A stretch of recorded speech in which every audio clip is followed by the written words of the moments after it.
There's something really important that women who lead with heart are missing. And as long as it's missing, it's holding you back and it could take you out.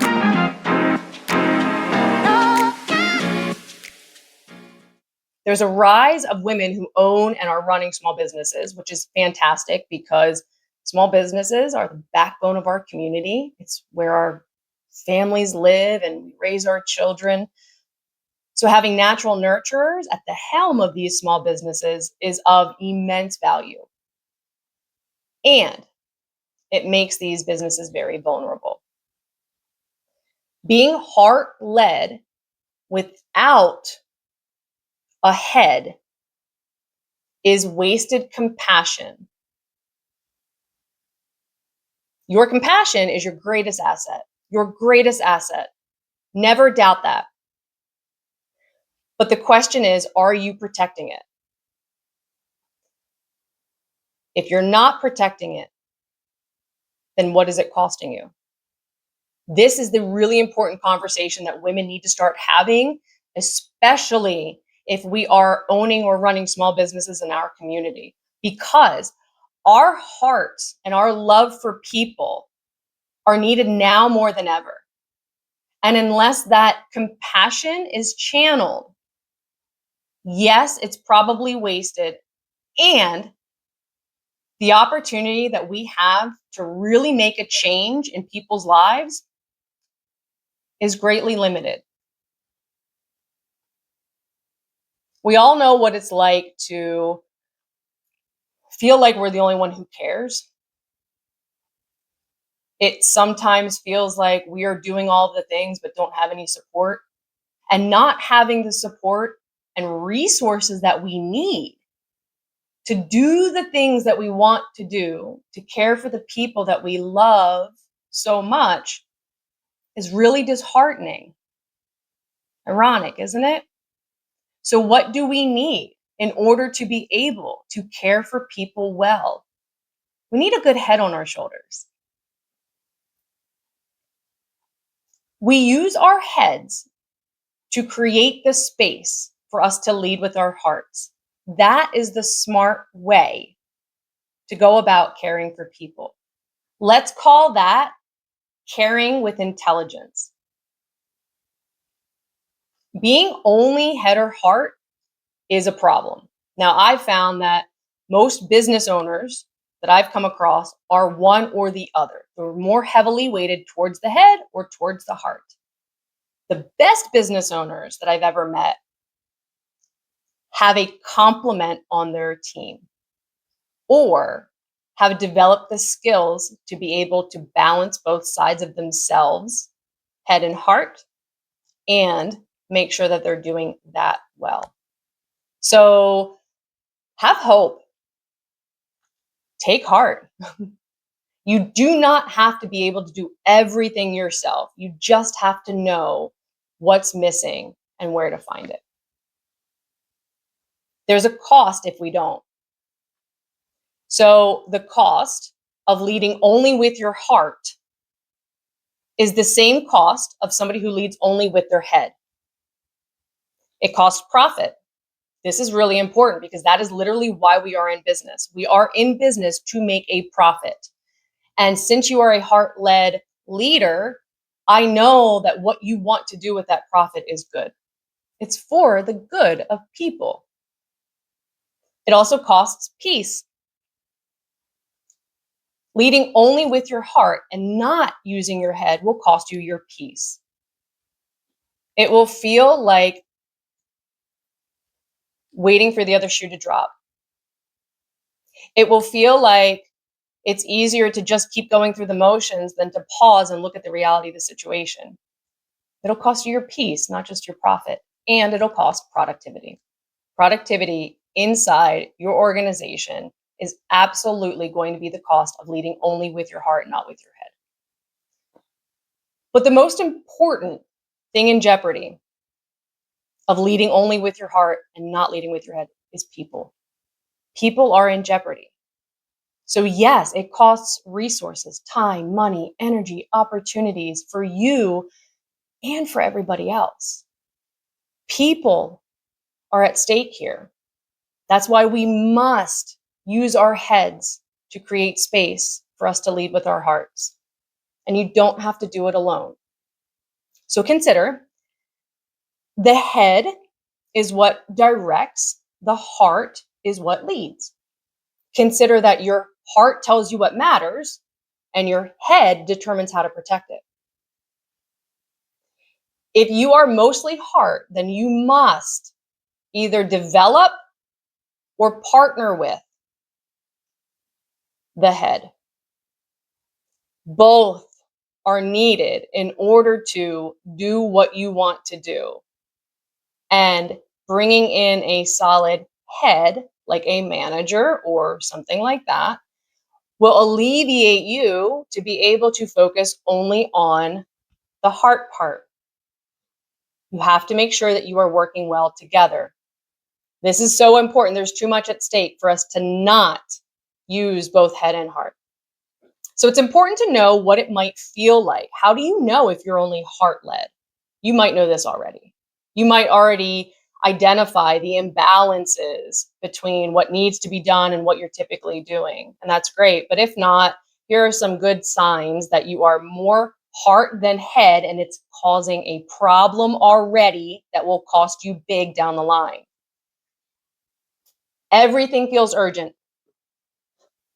You have so many priorities and everything feels urgent. If everything is a priority, that means nothing is really a priority.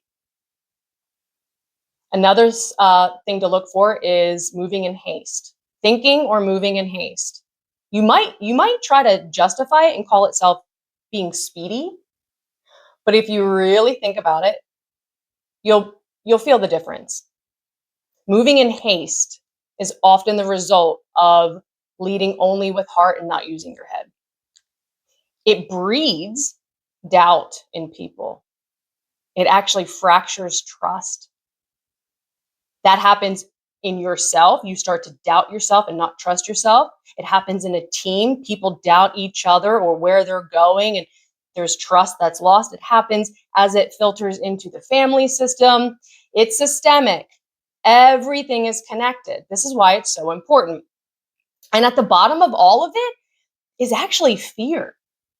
You love so much, but you're not using your head. And that's how fear is able to come in and take over. And that often looks like you procrastinating or avoiding certain things, maybe procrastinating on talking with an employee that you know is problematic, maybe avoiding looking at your financials because you don't want to see it. It might look like flip-flopping back and forth between, I'll do this, now I want to do this. And it very well may look like your inability to say no. If you don't remember the last time you said no to something or someone, then that is a big old red flag that you are all heart and no head. This is important too, because on the practical side, at the surface level, it disrupts things and causes friction, unhealthy friction inside an organization because everybody starts to work harder. If you don't have consistency in what you're doing and clear direction and processes and all of that boring stuff that heart-led people typically don't like to talk about, like management and sales and KPIs and all of that important stuff that doesn't really feel too lovey-dovey, what ends up happening is people actually work harder. They work harder. Quality starts to break down. And people become either firefighters, handholders, or drill sergeants. If you or your manager is a firefighter, a handholder, or a drill sergeant, I promise you, you are leading more from heart than from head. The result of all this is actually employees that are disempowered. I'll say it again. The result of leading only from heart and not using any or enough head is disempowered employees. Disempowering the very people that you care about. That's not what you want. I know that's not what you want. You just didn't see it until now, and it's okay. Don't judge yourself. Don't beat yourself up, and don't try to go into panic mode to fix it. Just accept it. I'll give you ways that you can move forward, I promise you. If any of that stuff resonates with you, though, then you know how exhausting it can be when you're leading from head, only heart, not head.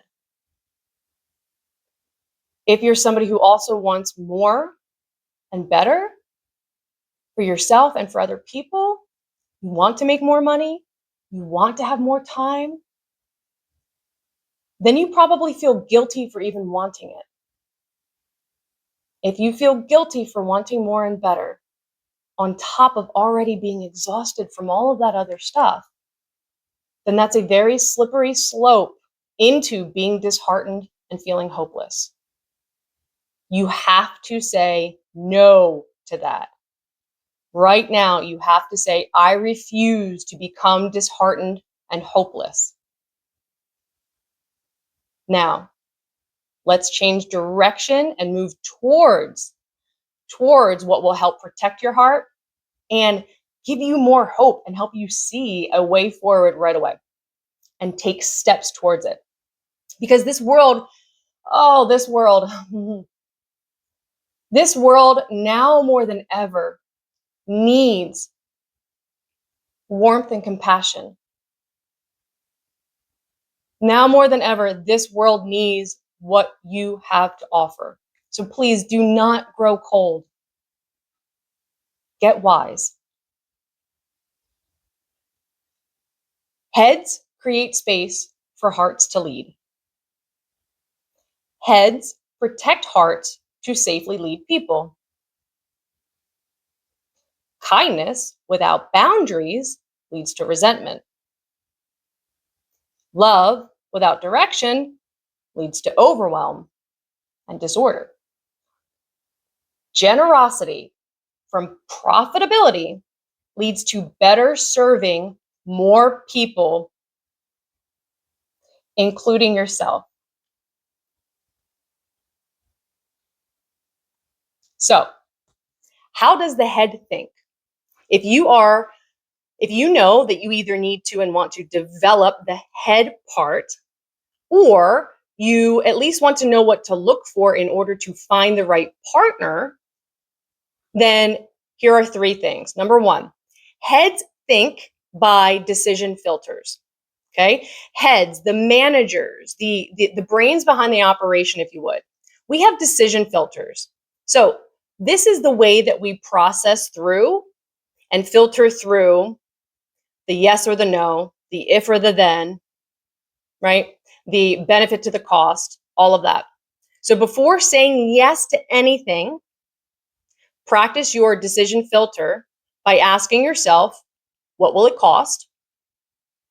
And how does it serve the greater good that I'm after? So the first point that a head uses to think with is a decision filter. Practice your decision filter before you say yes to anything, asking yourself, what will it cost? And how does it serve the greater good that I'm after? The second way that a head thinks is with delegation. It's how can I empower other people to take real ownership of important outcomes? Heads think in delegation to empower people to take ownership of important outcomes. Practice this by showing people what success looks like and supporting them, but letting them do it. In the workplace, it might be something very specific like a new client intake. The same can apply at home. Delegate chores for your kids to do, show them what it looks like, support them, but let them do it. The third thing that heads really think about is deliverables. what is actually being done and how people are actually being held accountable. So deliverables, the thing, the tangibles. So this looks like timelines and it looks like metrics, clear ways of measuring results in a timely fashion. So the head thinks of decision filters, it thinks in terms of delegation, and it thinks in terms of deliverables. You can too. So the very next thing that I want you to do, the very next step you can take to start operating smart so you can lead from your heart is to pick one of those Ds. Pick one D that you want to try to start practicing. Will it be a decision filter? Will it be delegation? Will it be deliverables? That's one thing you can do right now. I encourage you to think about the head and the heart as two parties in a relationship together to be successful in business. So you might call it a business ship. A business ship between the head and the heart. Both have a role. They must work together very well. That's integration. And then each one can do what they are there to do with excellence and support the other one to do the same.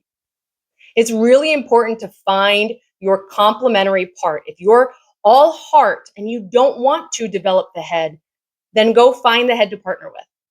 Or make sure that you are developing enough little by little, because I promise you, you will automatically start to feel better about how you are caring for the people that you are leading, because you'll feel a little bit more supported.